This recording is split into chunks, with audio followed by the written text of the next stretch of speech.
Sabalun dia gia kandak putra suayan dari mak datuk lubua dawen atau mak muncak malam kini kok jauh lah kami turut dakek lah kami jalan lah tibola wakatu matulah takkan tua besok kakak sawah perlu kecek dawen kape mambiak ladon sedang masak kini tu mak muncak ke sawah lah besok mak datuk lubua makan nasi pula dulu kami selangkah aku dia mak stomi tujuan sama senang saja. Terima kasih mak datuk lubua dawen mak muncak. Kami anggota guru mewakili penitia malam kini nyampang tibo mama data sapo duduk ndak pada tampiknya beri maaf kami banyak-banyak. Selamat jalan selamat berpisah. Basuh di lapiak guru dan lain balik. Lanjut ya jadi ucapan.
Sawanta dari Putra Caniago ulanglah pantunina dari Pangka sampai ke Ujuang.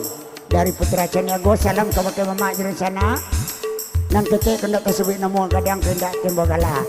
Lah dapat salam dari di sana kita Putra Caniago. Selamat guru semakin tua.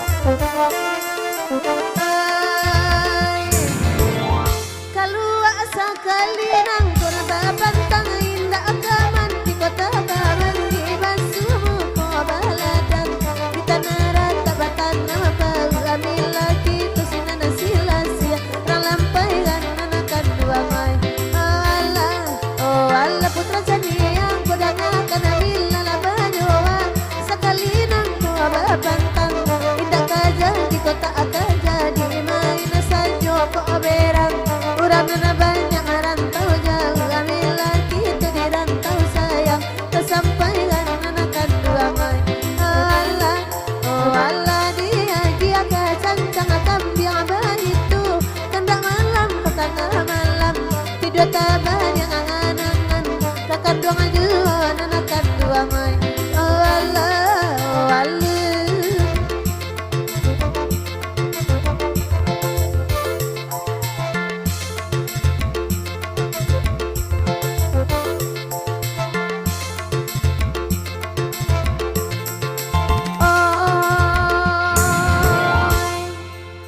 Kalau dipikir